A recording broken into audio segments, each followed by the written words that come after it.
Hello art students! In this video, I will be sharing with you the lesson before all academic drawing and painting lessons. This lesson lays the foundation for the entire curriculum.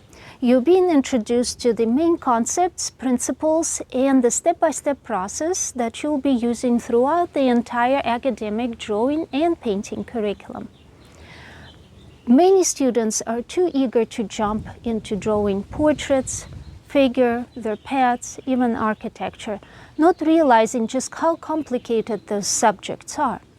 This is why the great masters of old suggested that their students start with something simple. And a rectangle shaded from light to dark is just such a shape. Not only will you learn how to stand at an easel, hold your pencil correctly and not smudge the paper as you draw, not only will you be extracting a straight line out of a bunch of wavy and imperfect ones, but you will begin to train your eye. Train your eye to see the parallel lines compared to the edges of the paper. See that intersecting lines are useful because they relate the object you're drawing to the space around it. You will see that the paper is not just a piece of paper, it's a window into another realm. And within that realm, your rectangle is not being drawn in isolation. It actually connects to the space beyond it. You will learn that while drawing the simple rectangle, there are some sizes of it that you can choose, while the others are determined by proportions and measurement. You will see that to shade it properly, you also have to plan ahead and have guiding lines. Those guiding lines will disappear, and you will learn how to make them disappear via proper shading. Finally, you will see that this rectangle is an abstraction of something else. And any great masterful artwork starts with abstract shapes that are composed in a balanced way. You will see how this simple rectangle may abstractly represent something real, something that you associate it with. And finally, and if you follow this entire lesson, you will find that at the end, I reveal the greatest secret of the masters. Without that knowledge, we can't truly begin to create. Don't forget to click like on this video, share it with someone, subscribe to my channel, support me on Patreon, visit my website, and buy a painting. Until next time!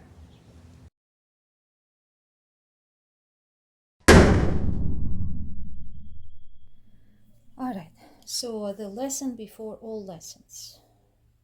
Oh, that's the straw, okay. Yeah, this is my using the straw, repurposing 3B, B, and HB.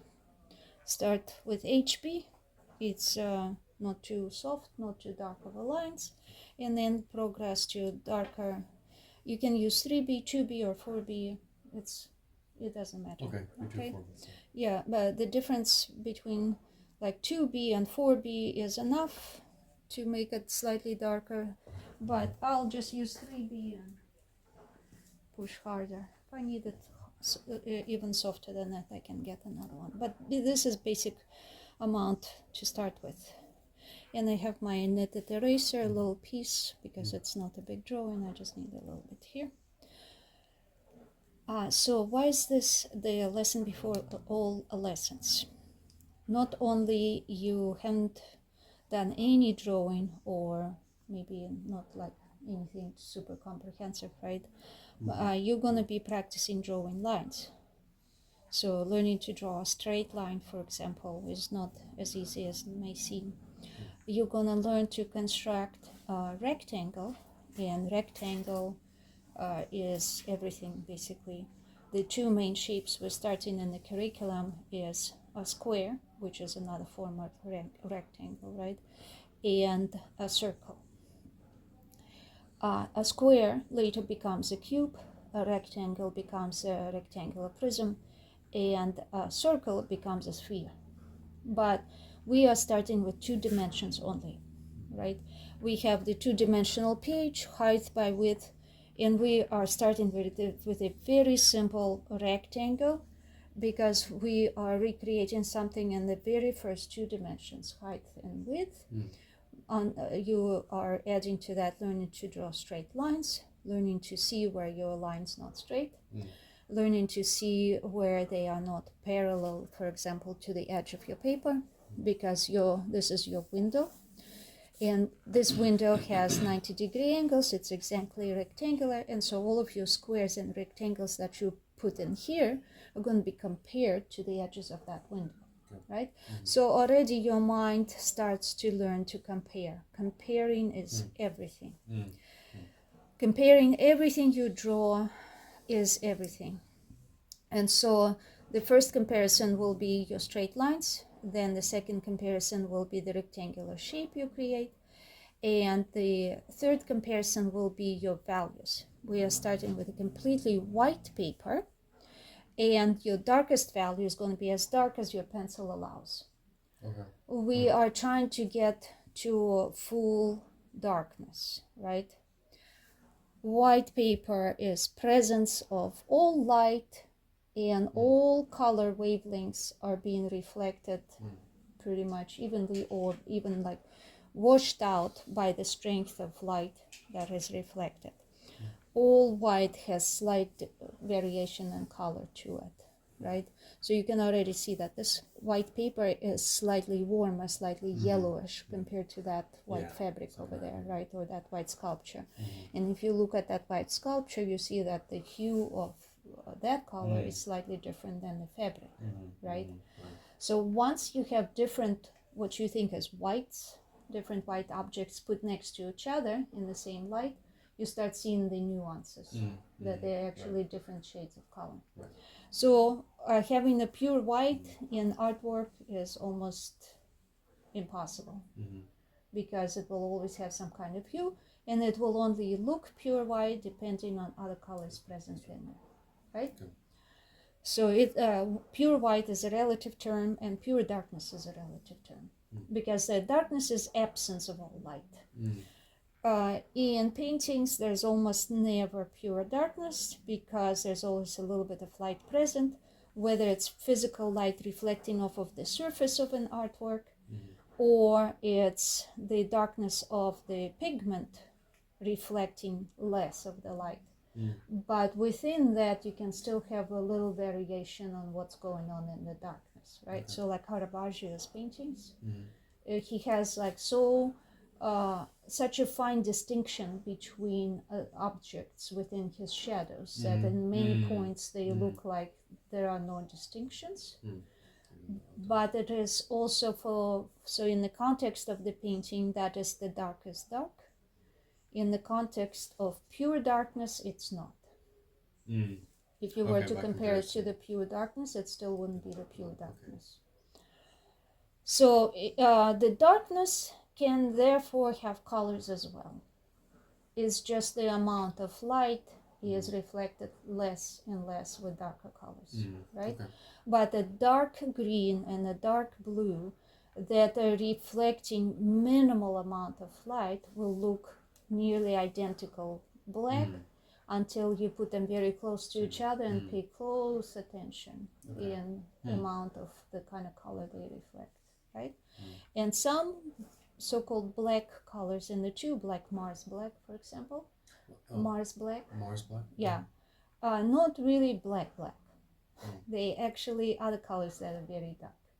So very often, if you want to see what kind of black you're buying, what kind of color it will produce, how it will interact with other colors, you just add some white to it, lighten it up, and the color starts showing. Oh, interesting. And now you're seeing like, oh, it's actually a kind of greenish hue. Okay. So or it's a little more bluish gray appears out of this black, you see, and so on. And because of that color present within that black, it will interact with other colors you're mixing accordingly. So if it has a greener hue to it, then when you mix it with other colors and in the presence of white, it will start acting more like green. And so mixing that with red will produce a kind of brown, you see. And if it has a more of a blue hue, then it will start interacting with red, for example, producing more purpley hue. It will be darker, muddier, but it will still lean a little more toward purple or green and whatever. And so you need to be mindful of that. And in this exercise, even though we're drawing, that's how it connects to your painting, right? Okay. So we are going to start with the drawing, recreating a rectangle. And it's very simple. So here I have the edge. You don't want to overthink it. Just leave a little space here. You can just choose and say, I'll leave this much space here. I'll leave more space here. You can do the rest for your notes, for example. And I'll leave a little bit of space here. And so I'll connect this two. And you see how I'm holding the pencil? I'm just going up and down. See your grip. Yeah, up and down. And kind of with the side. I'm not doing a thin, precise line. Okay? And that's what I want you to do. Don't worry about having a precise line. Worry about having your hand stretched out, pencil touching the paper, and you kind of go up and down this way, right? And this is, you choose the size. Remember this. See how I intersected them? Remember that intersections like this are good. They're going to appear throughout your drawing from now on. This is why this is the lesson before all lessons. Okay. Anybody can draw it, and all this foundation of academic drawing is being laid out right now. Yeah. You will intersect them, give them a little of the intersection, and get used to intersecting all of your lines from now on. Okay. The box you're drawing in here will be in here, but you intersecting that, you're going beyond the box. Every time you are drawing any object, you are not just drawing that object by itself. It's connected to everything else in the three-dimensional space. All right, so in everything, right? So for example, my other demo that I did for my other student, here we go. You see the lines are coming through. Yeah. We are drawing the head, but we're not really drawing just the head. We are relating the head to the space around it, the space it's in, and how we are related to that head and the space, right? Okay. So to draw this head, I had to find my eye level, which is somewhere in here. So when you, your eye level, so Yeah. you're, So my like eye you're level, looking up. right. You're maybe looking up. So the reason I put it right in here first is because this is where it's exactly flat and cross. It's going in a parallel to the edges line, right? This part of the head. But because it's a little bit tilted, he's tilting the head a little. So all of our lines change because it becomes an inclined plane. And so they are going toward the vanishing point and eye level, but it's slightly lower. So my true eye level is around here somewhere. At this point, all of these perspective lines coming down, but at this point they become flat, straight across, and below this point they are coming up. You see? So you're not just drawing the head, and you're not just drawing a rectangle. You're drawing already with the space around it in mind, and how you think about beyond your rectangles, but bringing this past. And by bringing all of your lines through, finding the true intersections, and then you are comparing. Now you're comparing this space here. Oh, like from right this line up to the top. Yeah. Okay.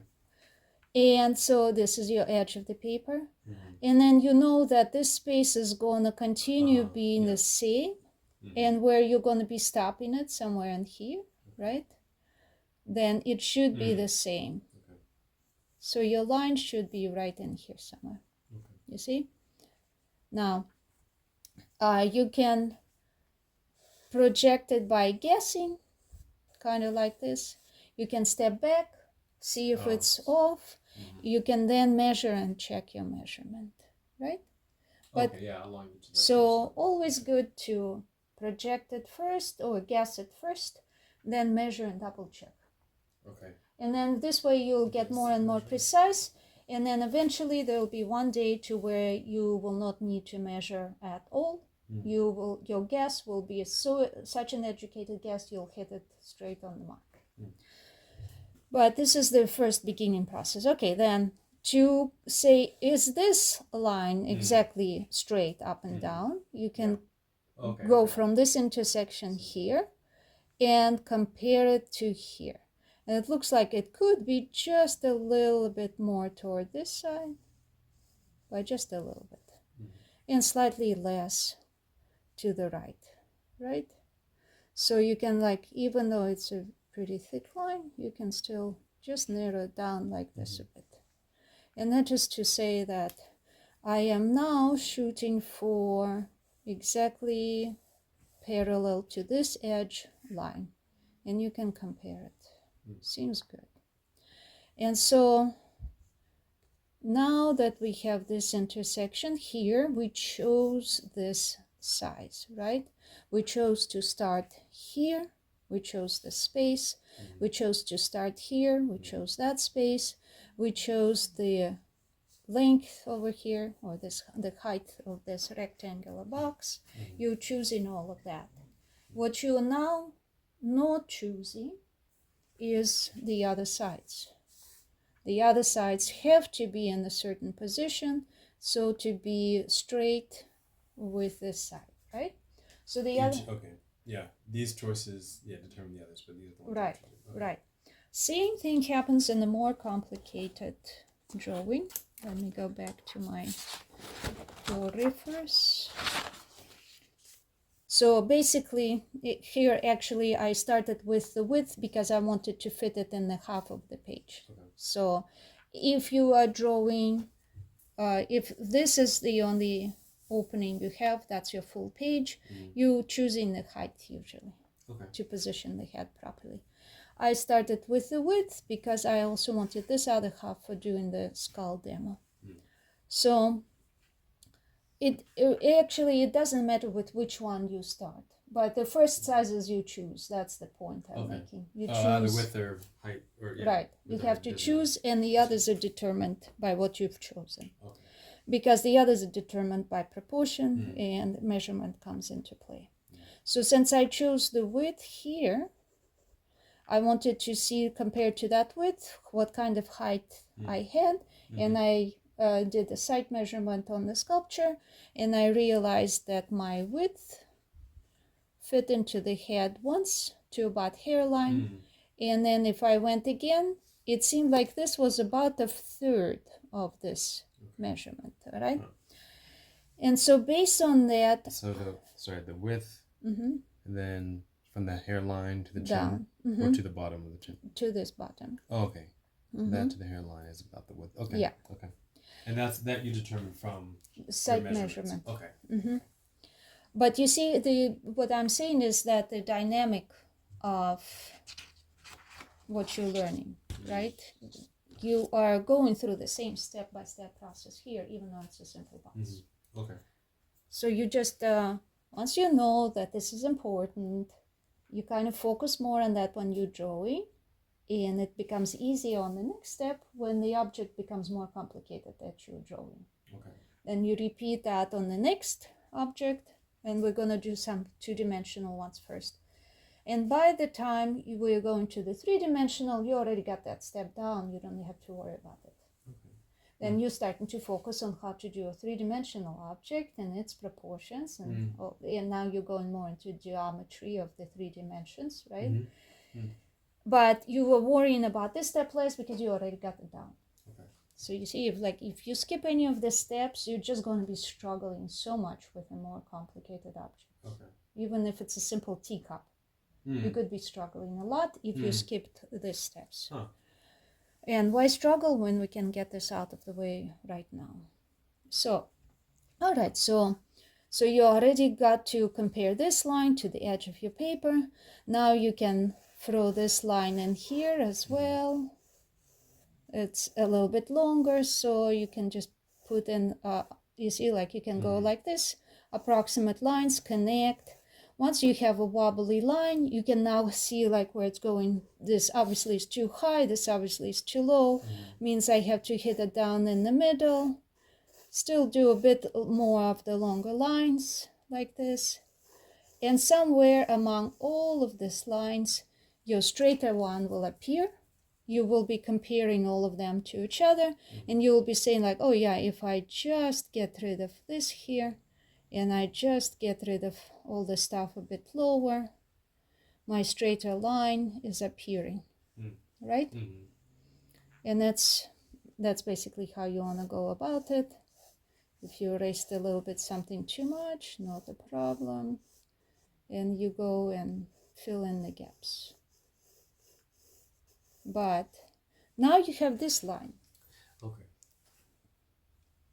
So you determine the length from here to here and from here. Are we also doing it from the inside? Okay, we'll do that. So now you're deciding, do I want the same distance? Oh, okay. Right? I'll just choose. Okay. Okay. Yeah, again, so may or may not. we want to make it centered. That's the only thing on the page, right? Okay. Why not have it centered, but have less here and more on the bottom? It's actually very similar to how we do portraits in academic drawing. Okay. We leave less on the top space above the head. We leave more for the bottom, where usually you start with the neck, chest, and the rest is like unfinished part. Okay. And there's plenty of space there. Okay. So even if you don't finish the chest portion of the portrait, you still have that extra space and you still feel like it's continuing. You just didn't show it all to us. Okay. And the portrait still feels like it's more higher sitting on the page. So again, it's that same dynamic, right? So again, we'll perfect all the rest of it later. What we are concerned with now is let's make sure that it's definitely parallel to the edge. It's good here, it's good here, and it's good here. Okay, so perfect. For this stage, we threw it together. It's looking fairly good. All right. So we can even bring this one in a parallel manner over here and then just finish it off by choosing how far from that edge. So you can also say like, I see this distance here. Yeah. It's kind of continuing this way. Kind of hard to figure it out. Yeah. Put in a bunch of lines like this. Step back and look at it and you say, all right, maybe a little lower here, a little higher here. Seems like this here, it's all right. Maybe a little more on the lower side here. All right. From the distance, seems kind of like it's almost shaping up parallel. Let's double check. Do the measurement. Just to the center of this, from the center of this. And how is it here? I see this line out of all of those. This one is better. Let's go here. Just below this one, this is better. How about we do more in between? Just a little lower over here and over here. Now it becomes easier to fill in the gaps. Yeah. So in any of these ways, and you will figure out which one is working best for you, you can learn to draw your straight lines.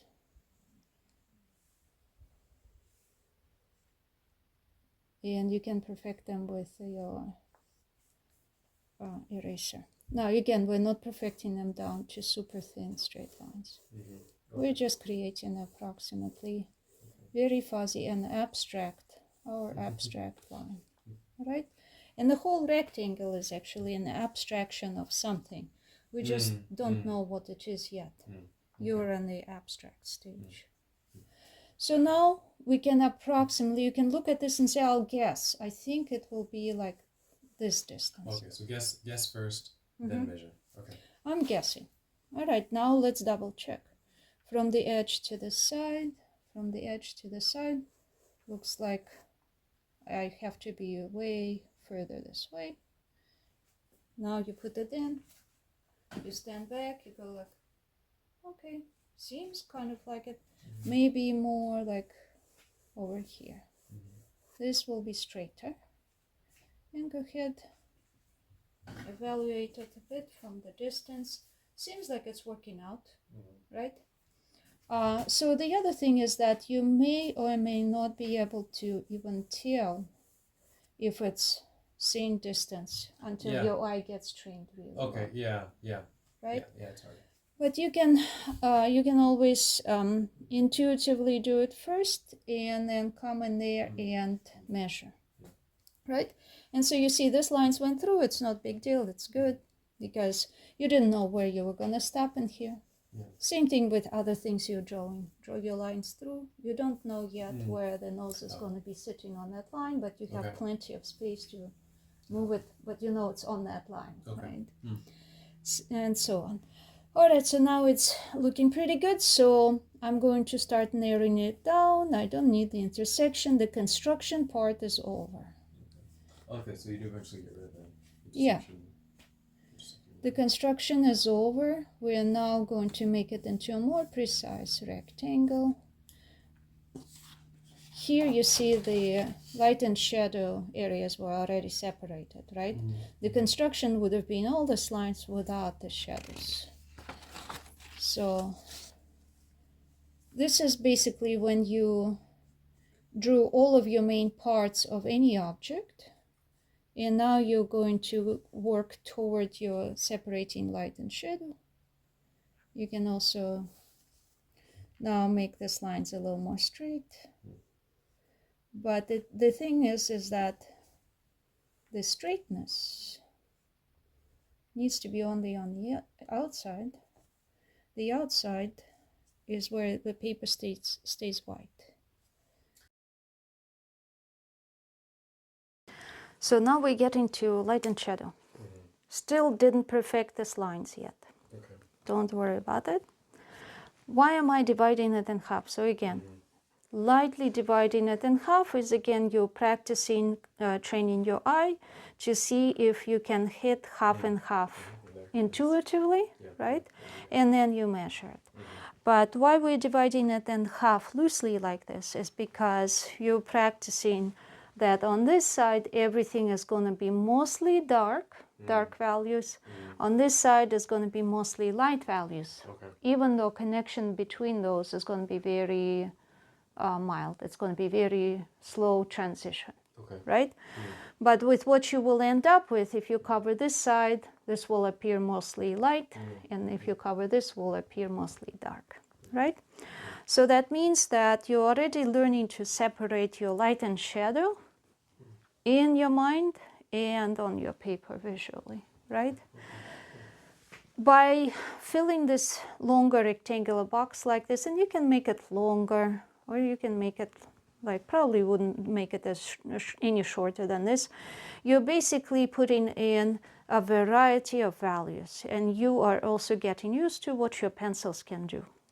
Okay. You know that as white as it can be, it's your pure paper. That's as light as your values can go, at least in this sketchbook, right?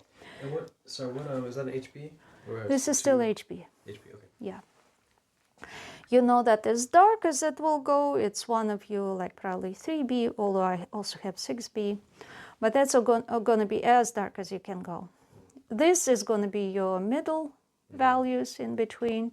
And so if you divide this in halves again, once again, and on this side, just do it very lightly, right? Again, you can see if you hit it into quarters nicely. Seems like it's working out all right. Just do this one very, very lightly because this is all your very light values. And then now you know what you can do within those sections. You know that this will be as dark as you can go. So let's go ahead and fill this section. And again, keep your pencil close to nearly flat to the paper. So you get this nice thick lines. And we can go ahead and do this end of just this quarter. And you can start pushing as dark as you can. You're starting with HB, same pencil as you did all of this drawing. Just be sure that you see how it's very soft edge, It's not giving you a hard edge. That's what you're striving for.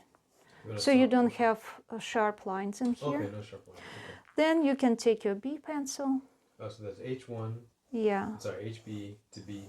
Yes, and you can do your B pencil So B with the side. It goes darker. Which one? It goes darker toward B's. Okay. Yeah, the 6B will be the darkest.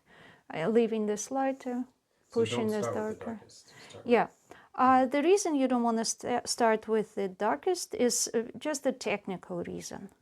You see how the white paper still shows in between, right? Yeah. And if it shows in between, that means it will keep your value lighter. If you push with your HB, those harder pencils, and you push a little bit on the paper, a little bit harder to get this darker value, you'll be pushing and filling in more of those gaps. Oh. And instead of leaving that many white gaps, they will start to become gray gaps. And you don't want that. No, you do want them to be gray. And when you start going with a softer pencil, those gaps that were, those darker marks that were gray now will start to get darker, but the gaps in between won't be as starkly white as the completely white paper. They will be gray. So, If you just push with this harder, it will be a rougher contrast. You'll have very, very dark marks next to very white little gaps in the texture. So the harder ones fill in the gaps with making them gray. Right. The softer ones have a harder time getting into the gaps. Correct. Oh, because they're soft, they can't get into. Oh, okay. Because you're pushing harder to achieve that darker value. You're playing, bending the paper, the roughness of the paper down, okay?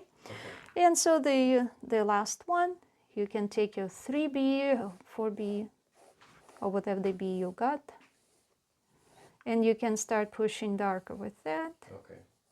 And slowly bring this very end to as dark of the value as it can get.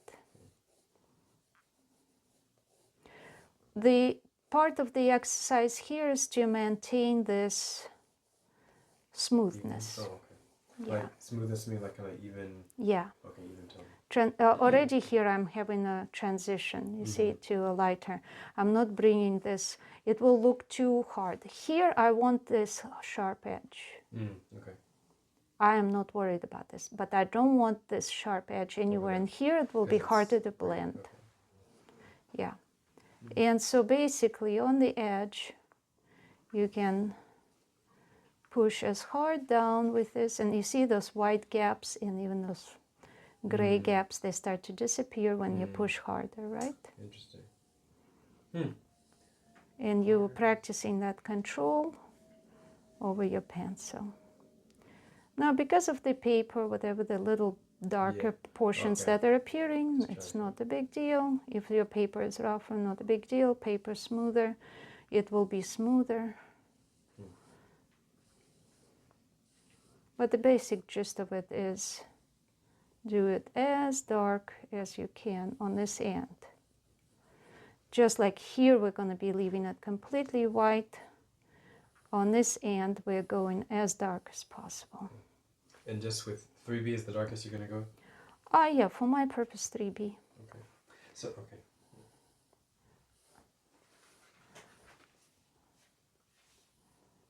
Okay. And we're going in the same direction. Don't worry about cross-hatching or any of the stuff. It's too advanced. So mine, I have 2B, 4B, 6B. That's good. The 4B is fine, just to use 4B is fine. And I don't need to use 6B. Yeah. It's too dark. Let's see how your paper, your particular paper handles that. So it's probably going to be sufficient. So now you see this here, I am making a little more straight and nice and clear edge. Here we are seeing a sharp transition between the very white paper and suddenly it's very dark. And on this end, basically I will call this my darkest value. Okay? And likewise, a similar distance on this end is going to be left pure white. See? And now everything in between is going to be filled in with values.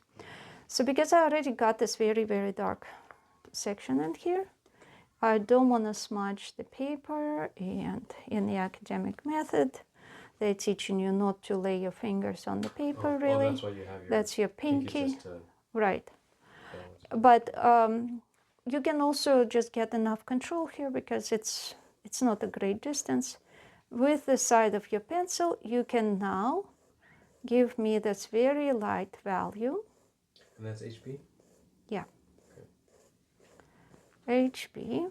Oh, so you're basically using HB for the whole, as a base for each thing, and then like getting it. Right. Increasing pressure and then adding. Okay. Right. Okay. Hopefully you don't quite lose this. Let's draw them through a bit, so you will see your divisions in here, right? But basically, very lightly, you are going to do the value right here that is your first step away from light. And you're going to do it evenly all across.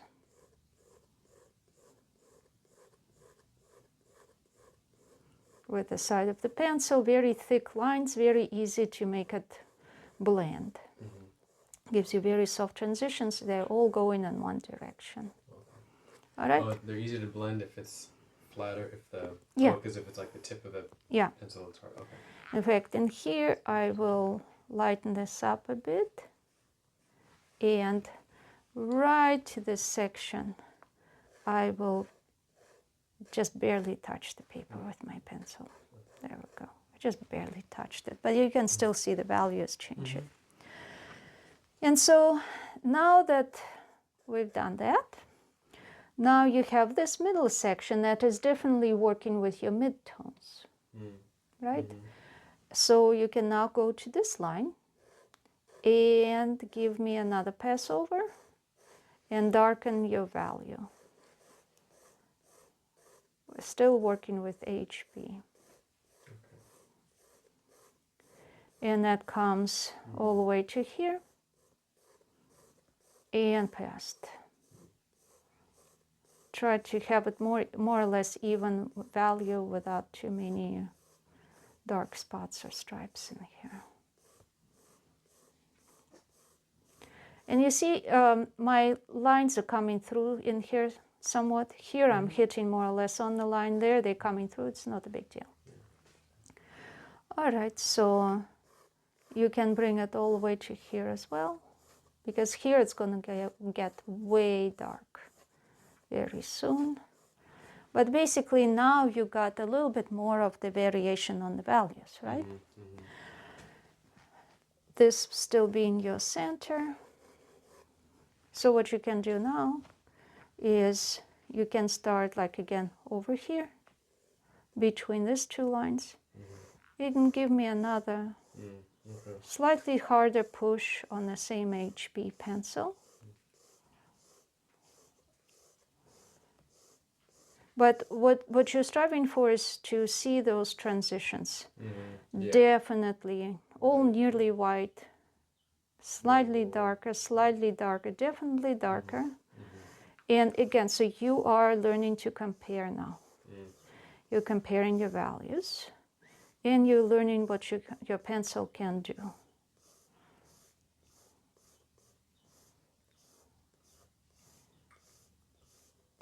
And so far we're working with HB, and the technical, physical thing behind it is this is our division. And the HB is our hardest at this point. I mean, there's 2H and all, but this works. And so that means technically this is good, because now I'm starting to push harder on my HB pencil. This is being the very center. And so far I gave the pass over all of this with my HB. So now I'm going to be switching to B. Once you get to the middle. Uh-huh. I want to make sure that don't have the pointy, super sharp edge. And so now we're at the center, right? Mm-hmm. So this is where it's going to start changing once again.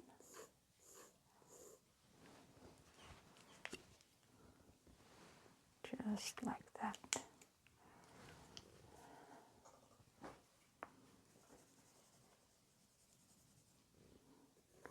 So here's where we are. Starting at the center, once again, everything gets this darker value.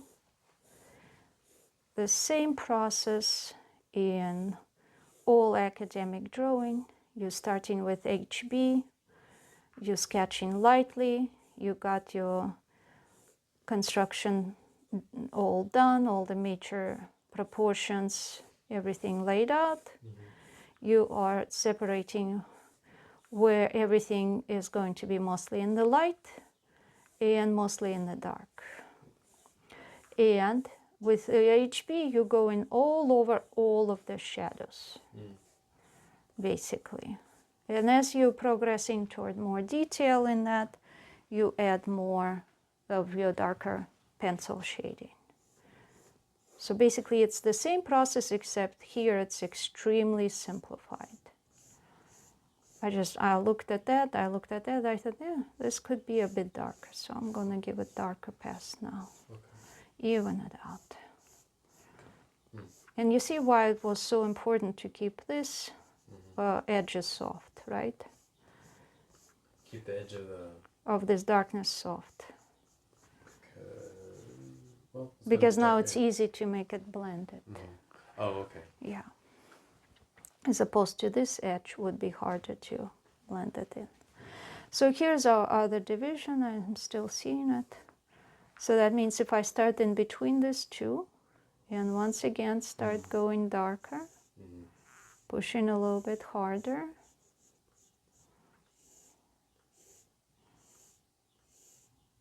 I cover everything.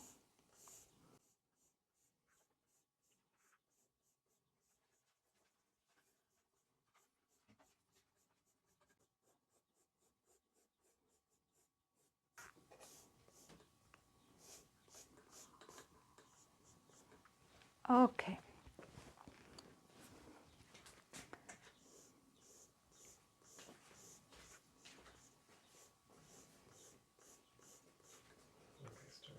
And that's okay. That's still it's a B. Mm-hmm. I think this is the last B because I'm B pass because I'm pushing really hard with the side. And I still feel like it could go darker, especially over here. All right. So now I'm going to switch to my 3B. And I'm going to go to this division here. And in this division, we can definitely make it distinguishably darker.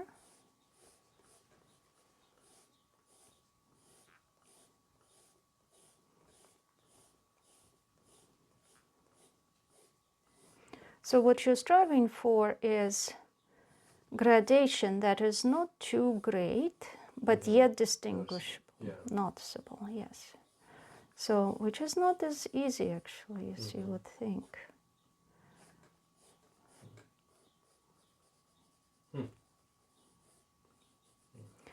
And you're striving for this, you know you need to make it smooth eventually, so that's why it's good to divide it into all the sections and then go pass by pass like this.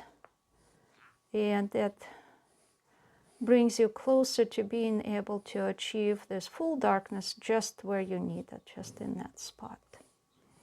So if you went too light initially, and you started adding layers, you will see that you'll stay too light, too close to the darkness. Okay. If you hit it just right, then you will see that there will be that definite distinction. And if you start too dark, then you will end up with too much darkness on one end, not even. Okay. All right, so here we are. So we have this just one last section where we need to get it to be darker, darker than that, but not as full darkness. Oh, because that last like yeah, eighth just like here, it's slightly lighter on this end. I mean, it's light, but it's already a few values, and it really is the whitest on there, on that end. All right. So here we go. So pretty much that's what you're striving for. And from this on, you just need to start on blending them a bit more. So if you still have a little room left to go a tad darker, it's good, because that gives you the room to blend them now. So I will kind of add a little bit of a darker passes over here and make this transition go away. Wait, so how did you, so that's, what pen are you using? It's 3B. It's a 3B. Yeah. And I'm making sure that I don't see any line transition. And that means I am making it a little darker here and a little darker on this side. And that means that as it gets toward my full darkness, I'm making it even darker, darker, darker. So now I'm going into more of the nuances, right? So if you overdo it with a knitted eraser, you can easily lift off just a little bit. Okay, you can like blot it out a bit. Still not flat enough. Blot it out a bit in a smooth kind of way. And see, I got a little too much lifted in here. I'll take my HB, I'll fill it in. And then I'll go back to my B. Restore what I've lifted up too far. And go back to my 3B. So go back over in the same layers that you did. Yeah. Okay. All right, so this starts to look smoother and smoother. The lines are disappearing. Line divisions, right? Yeah. That means that right here, it can stand to be a bit darker. But on the other side, we're going to very gently add a little more darkness. And get rid of that sharp transition. Wow.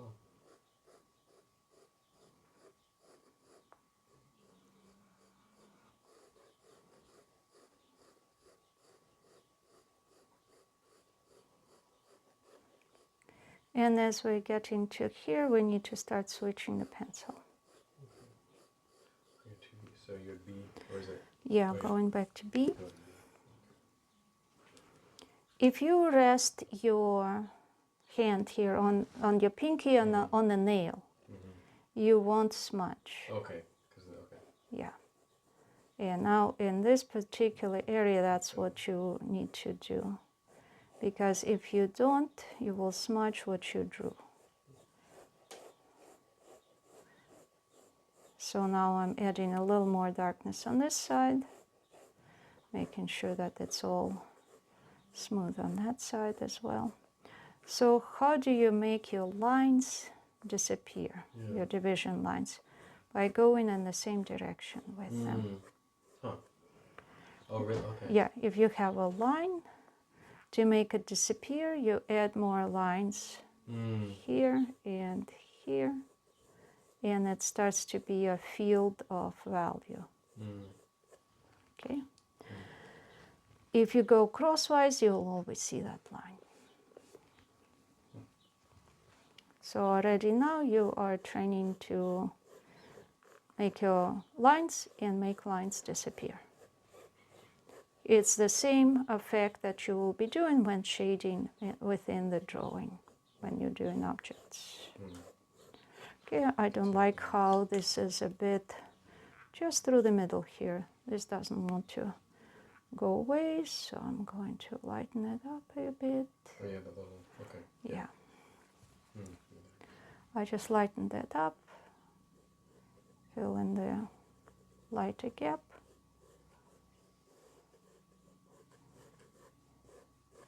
And now I'm coming to this lighter medium value. I'm going to add a little darker area here.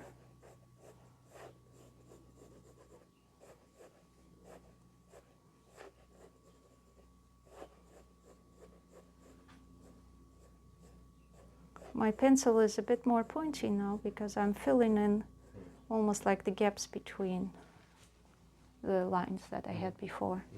The lighter areas between that thick, wide marks of the pencil. And so now I'm going to come on the other side of this line.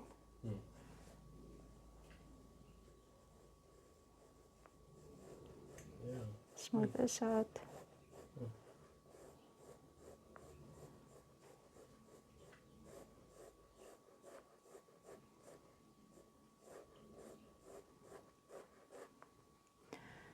And as you do that, so now we can switch to HB. As you do that, you're also training your technique in shading, because you'll be doing a lot of shading where you have gentle transitions between light and shadow. Your chiaroscuro, svetla-тень. Oh yeah, like Svetlana, that's Svetlana light. means the light one. Light.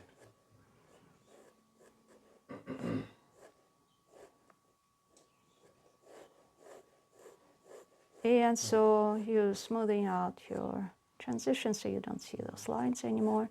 But those lines were guiding you initially, right? They helped you plan out your gradations. If you didn't have that underlying plan, it would be harder. Harder to hit it. And that's how your all of your construction drawing works. You draw something in a constructive way. It's like your plan. Once you get to shading, you just follow that plan, that blueprint. And now your technique comes in on how you're going to shade it exactly.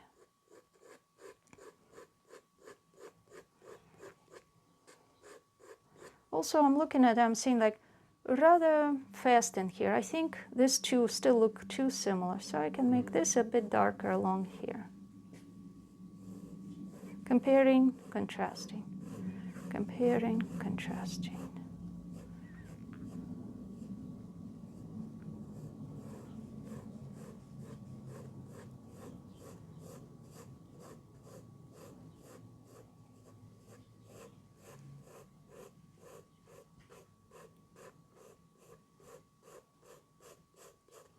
What else is looking too similar?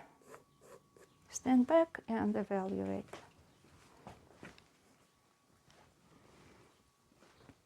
So now that I've darkened this, right, I'm having more of the transition. I see that this is also rather mild. So it's not so staying the same for too long. Get a little value in here. And a little more value in here. I'm still loosely seeing my divisions. And based on them, I'm adding a bit of that.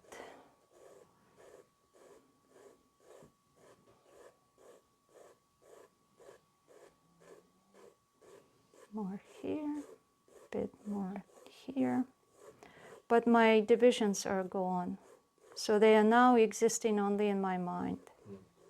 Because I initially saw them, they left an imprint on my mind. They're still there. And so now I can make this a bit darker as well. Now I'm gonna go back to my... Was that HB? That was HB. Right around here, I'm going to go to B.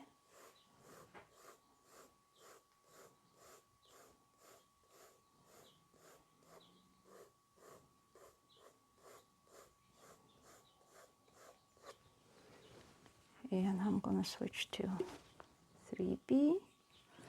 But what I'll do is I'll start over here on the darkest. I'll see if I can even give it more darkness. Just a tad more to separate it again. And kind of bring that a little bit more of the darkness over here.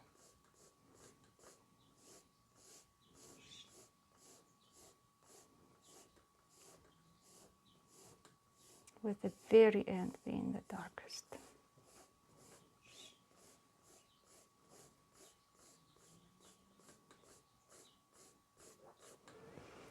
All right, so this is pretty close to the goal.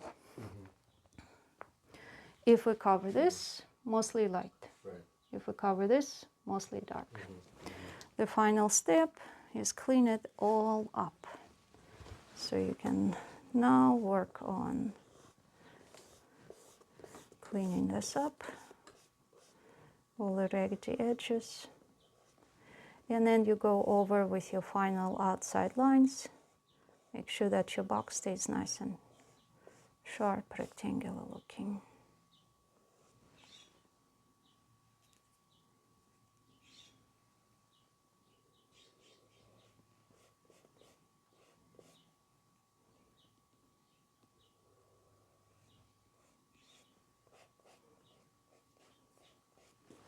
Don't worry if it's not super perfectly clean. It's in the academic drawing, it's not a bad thing. In the academic drawing, you'll have a lot of additional scribbles on the side, little sketches and all. It's all perfectly understandable. It shows the thought process.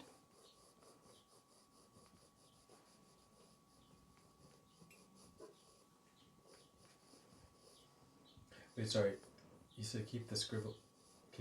Like scribbles on the side. Here I was just testing the pencil. It's fine. You don't have to erase it. Once you're doing more construction drawing, you have scribbles on the side where, well, either I demonstrate, teachers often demonstrate on the side of your artwork some concept, so it helps you understand what you're drawing. It just might be a different angle of the same shape, some part of the construction.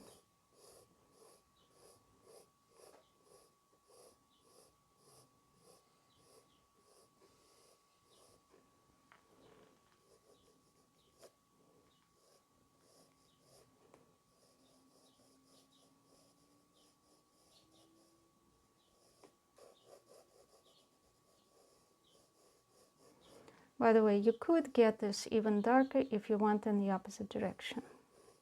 If you went crosswise. Yeah, if you went this way, you could get everything more dark. To hatch? Well, is it cross-hatching? It will start to go into cross-hatching territory, yeah. We just don't want to do that now. Okay. That's not the goal. The goal here is to learn this transition. Just train the eye to see. Yeah, start to do lines, train your eye-to-hand coordination, learn to see straight lines, learn to draw straight lines, and do that light-shadow transition.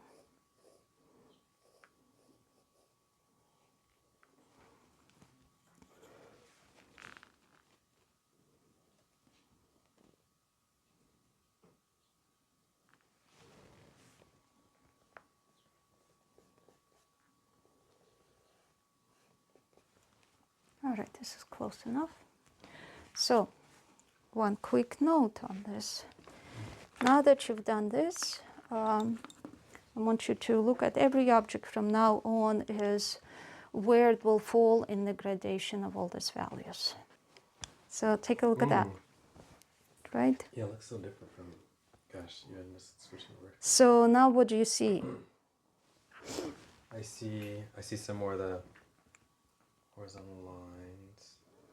Yeah, but because you see lines going horizontally, and this is darker, this is lighter, does it remind you of a sunset or something? Yeah, Yeah. you see? Exactly. Yeah. Looks like look at the ocean. Right. So you just turned it on its side, and now your mind's already projecting something you're familiar with.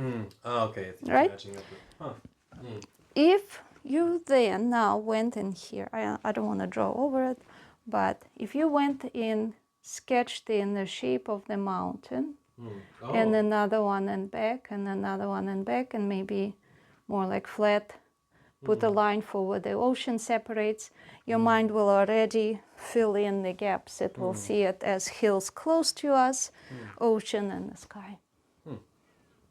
As simple as that. Okay, wow. And then if you do add those shapes of the mountains, all you need to do is make it just a tad darker right on the border where the line separates one mountain from the ridge behind it, and it starts to look like a three-dimensional landscape. Wait, if you say that again, so you draw the line for the hill. If I draw a line for the hill and I just darken it next to this line here, just to where it's definitely has a sharper transition rather than this gradual one. It looks more. Doesn't have to be very strong though. And you do the same with the other ridges. Put the line for that separation. Suddenly your mind already fills in hills close to us, ocean far away, sky. So a single line versus like a line with a little bit of gradation transforms it from 2-dimensional to 3. So actually, so what we drew is not as two-dimensional as you would think. What, this? Yeah. Oh, okay. This in itself, just because of the gradations of the values, already starts to look more three-dimensional. Your mind can project it into 3 dimensions. Because what were you saying? Like if you have a mount, so mountains in the back will look more like hazy or like more blue or something, or just like lighter. So okay, that's the similar kind of. Correct. So you can look at any landscape through these gradations. You can look. Oh, this is basically how any landscape should be. Like the farther, the highest part should be. Right. When you compare a landscape in your mind, you go like, oh, values from here, close to us, hills. Because closer to us, everything becomes sharper. The contrasts become sharper. So the shadows are darkest close to us. The same object close to us, the shadow it's casting, the shadow on it, are going to be as dark as it gets, as opposed to the same exact object half a mile away. The shadow is not as dark anymore. Okay. Same object, same color, same everything. Sure. Its shadow is now going to be lighter. Okay. The value is. A mile away, it's going to be even lighter. Colors get to be more washed out, not as contrasting. Values get to be lighter. The lightest part of that object will be slightly darker, and the darkest part, like the shadow, will be slightly lighter. Okay. You see, the contrast is lost with the distance. So you said the shadow will be slightly lighter, but the darkest part will be, so the shadow and the darkest part, just both be lighter. The lightest is not going to be as light. Oh, okay. Okay, right. The contrast between the shadow and the object aren't as stark as they So would when in the distance, all the values start to get narrow in range. Okay. Closer to us, they are jumping between more extreme ends of this. Okay. Huh. Okay. That's cool. Wow. So what is the greatest secret of the masters? You can see that in this lesson, the entire process mirrors the Genesis creation story. Just as God said, "Let there be light," a master artist starts creating on a white or light-filled paper or canvas. Just as God separated light from darkness, artists divide their drawing into areas of light and shadow. God filled his creation with interconnecting details. Everything within it depends on everything else. A master artist connects all elements within their work through various means: fields of light and darkness, line, abstract shape, balance, and color. In masterful artwork, every design element much like everything in God's creation, serves a purpose and conveys meaning. Humans were created in God's image, and therefore they are natural creators. In the Russian academic drawing method, this creative journey begins with a simple yet profound act of shading a rectangle from white to black. This lesson is your initiation. Are you ready to take your first steps into the shallow water and start training for the dive into the deep?